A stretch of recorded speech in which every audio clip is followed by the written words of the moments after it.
가구는 사람을 대신할 수는 없어요. 내가 하이엔드 가구에 걸맞는 사람이 되고 있는가, 그것을 먼저 생각하는 게 매우 중요하지 않을까요? 어떤 위치에 놓고 어떤 가구와 구성하느냐는 온전히 우리 소유자의 몫이고요. 그래서 우리는 컬렉터가 되어야 되고 안목을 길러야 된다고 생각을 합니다.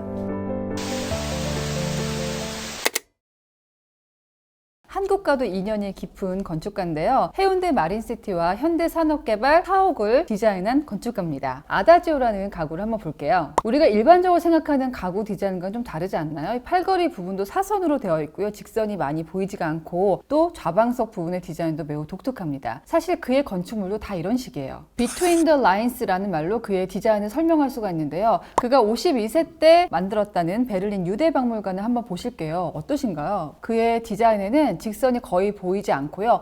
사선으로 처리하거나 곡선으로 처리가 많이 되어 있습니다. 이건 그 다니엘 리베스킨트의 부모님이 홀로코스트 생존자라는 데서 단서를 얻을 수가 있는데요. 그의 작품을 보면 변화무쌍한 수정체 디자인을 많이 활용한단 말이에요. 왠지 그 안에서 평화와 안정감, 이런 것에 대한 동경이 있지 않나, 그것이 DNA 속에 있는 건축가가 아닌가라는 생각을 저는 해보았습니다. 그러니까 저는 다니엘 리베스킨트의 그 건축과 가구를 보면 인내라는 단어가 떠오릅니다. 그가 50세가 되기 전에는 건축물을 지어본 적이 없다는 사실 너무 놀랍지 않습니까? 우리가 흔히 건축가는 그냥 디자인하는 사람이라고 생각을 하지만 사실 인간에 대한 이해가 있어야 되고요. 또 철학이 있어야 됩니다. 여기다가 미술적인 그런 감각을 갖고 있어야 되기 때문에 이 모든 것들이 다 응축이 되려면 사실 젊은 건축가에게서는 좋은 디자인이 나오기가 매우 어려울 것 같아요. 그래서 건축가를 가르쳐서 늦게 피는 꽃이라는 말도 있는데 리베스킨트처럼 그 말을 정말 압축적으로 보여주는 디자이너가 또 있을까 싶습니다. 다니엘 리베스킨트는 뉴욕 월드 트레이드 센터 재건축 마스터 플랜에 당선이 되면서 정말 전 세계적인 인지도와 명성을 갖게 됩니다. 9.11 테러로 인해서 모든 것이 무너져버린 그것을 복구하는데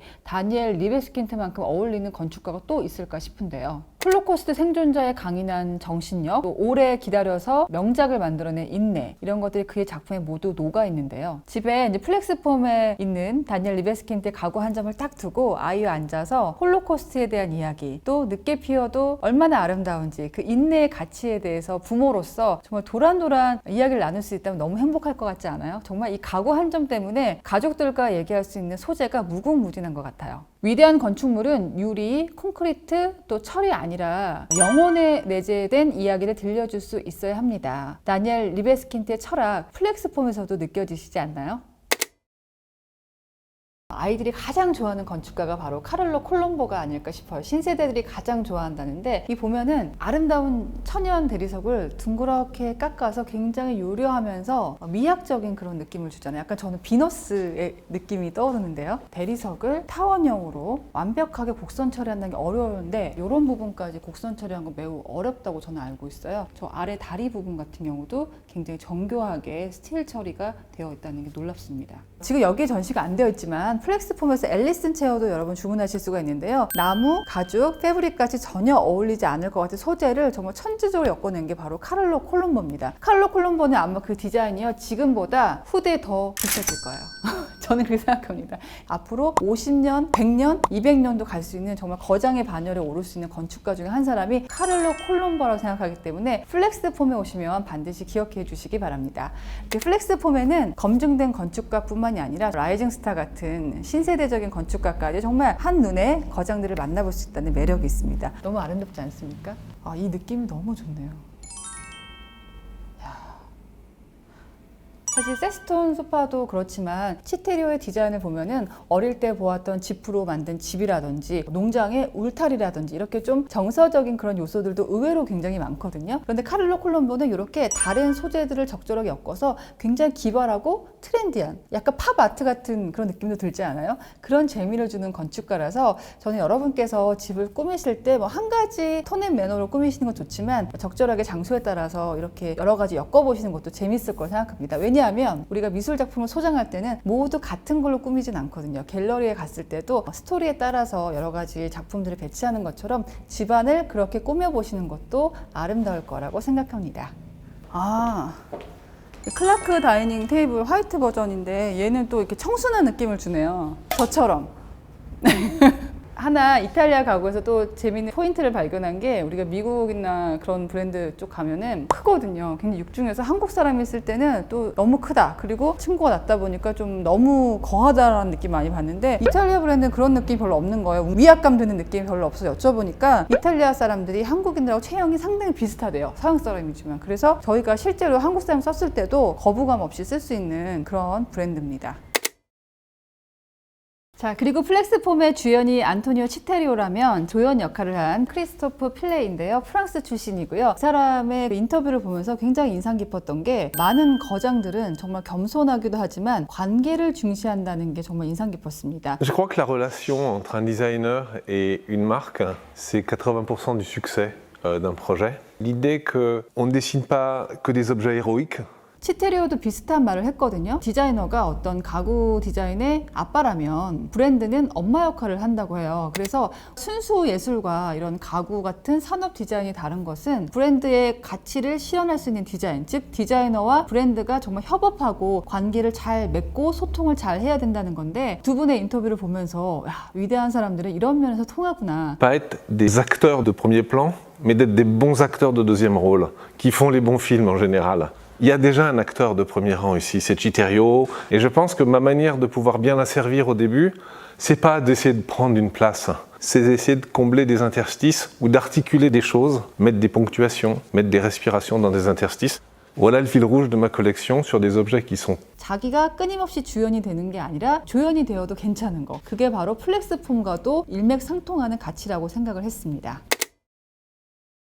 제가 아름다운 가구들을 소개해드렸지만 가구는 사람을 대신할 수는 없어요. 하이엔드 가구를 살 수 있는 경제력도 물론 중요하겠지만 그보다 더 중요한 것은 내가 하이엔드에 걸맞는 사람인가 라고 생각합니다. 플렉스폼에서 우리가 발견할 수 있는 하이엔드의 가치는 뭘까요? 플렉서블 플러스 폼이라는 어원에서도 살펴볼 수 있는 것처럼 굉장히 유연한 사고를 가지면서도 기능을 잃지 않는 게 바로 플렉스폼이 추구하는 하이엔드의 가치라고 생각합니다. 멀리서 보면 사실 화려한 기교가 없어요. 그래서 굉장히 단순하고 심플하고 혹자는 아니 저거를 저렇게 비싼 가격을 주고 구입해야 되는가 라고 저한테 물을 수도 있지만요. 사실은 그 안에 들어가 보면 끊임없이 사람을 배려하고 사람에 대해서 탐구하고 어떻게 하면 사람이 더 이 공간에서 편안할 것인가를 연구한다는 걸 느낄 수가 있었습니다. 건축도 그렇잖아요. 사람을 누르는 건축물은 훌륭한 건축물이 아니거든요. 사람을 누르는 기교로 장난을 친 게 아니라 가장 심플하면서도 가장 기능적인 요소에 집중하는 절제, 버릴 건 버릴 줄 아는 절제, 그게 저는 하이엔드 브랜드에서 가장 돋보여야 되는 가치라고 생각해요. 제가 오늘 이제 플렉스폼을 경험하면서 떠오른 아주 멋진 말이 있는데요. 제가 미술 공부를 하고 있잖아요, 빈둥님들. 선생님께서 이런 말씀 하셨거든요. 하나의 작품은 3번 태어난다. 화가가 그렸을 때, 딜러가 그것을 판매했을 때, 컬렉터가 소유했을 때.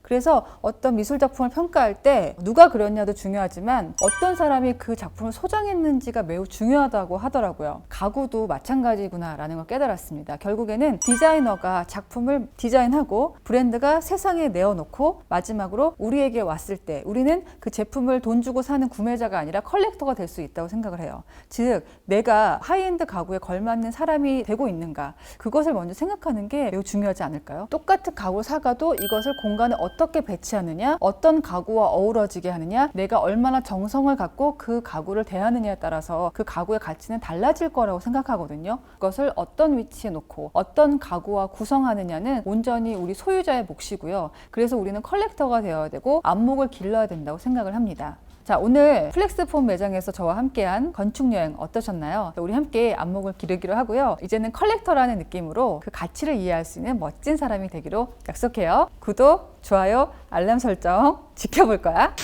저는 이 소파도 진짜 마음에 드는데요. 마지스터라고 하고요. 안토니오 치텔로하고 파울로 나바가 협작을 한 건데 이렇게 보시면 어떠세요? 그냥 소파 같잖아요. 데이베드 역할도 할 수 있는, 변신할 수 있는 그런 가구인데 한번 볼까요? 이거 예쁘다 이거. 아, 이렇게 하면 조금 더 소파같이 했다가 이거를 올리면 밀어가지고 또 이것도 좁다 이러면 이걸 빼서 잘 수가 있겠네요. 저 한번 누워봐도 되나요? 편해 보입니다, 여러분. 저희 남편이 엄청 좋아할 것 같습니다. 예, 맨날 제 옆에서 자라고 하는데도 꼭 혼자 잡니다. 예, 말을 왜 자라. 그래서 아, 빈둥이도 오늘 또 얘기해드리고 싶은 게 우리나라에서는 소파를 꼭 TV 보는 용도로 많이 생각하시잖아요. 그래서 TV가 이렇게 있고 이렇게 하는 걸로 하는데 저는 좀 추천을 드리고 싶고 제가 인테리어 할 때 그렇게 하고 싶은 게 좀 대면형을 많이 쓰셨으면 좋겠어요. 이렇게 앞쪽에 긴 소파를 놔두고 양쪽에 1인 체어 있잖아요. 그런 걸 놔두면 서로 대화하기가 되게 편한데 이제는 거실이 좀 서로 이야기할 수 있는 공간이 되어야 되고 미디어룸은 따로 만드시는 게 좋지 않을까. 물론 공간이 협소하다면 어쩔 수 없지만 좀 이렇게 소파 구성하실 때도 그냥 우리가 틀에 박힌 상식을 좀 깨는 게 좋을 것 같아요. 얼마 좋습니까? 이게 서로 얘기하니까. 그래서 그라운드 피스 같은 그런 디자인들도 한 세트만 있어도 서로 얘기하기 좋잖아요. 소파를 고를 때 그런 거를 중시해서 고르시면 좋겠습니다. 제가 이걸 놓칠 뻔했네. 자, 이거 보여드릴게요. 자, 이렇게 서 있잖아요. 되게 무거워요. 야, 이건 애들이 밀어도 안 무너질 것 같아요. 이거 봐봐요. 스틸에다가 가죽으로 되어 있어서 옆에 사이드로 놔두고 커피 한잔 하기 되게 좋은데 이게 이렇게도 돼요. 이렇게도 쓸 수 있어요. 그러니까 원래는 이제 세워서만 쓰는 타입이긴 해요. 네네네. 근데 뭐 원한다면. 따라서 네. 그리고 뭐 그런 일은 별로 없을 것 같지만 이렇게 놔두면 돼요. 조그만 애기들 있잖아요. 저희 아기들 요만한 키즈 체어 사거든요. 아기들 여기 앉아가지고 놀 수도 있을 것 같아요. 엄마랑 눈 마주치면서.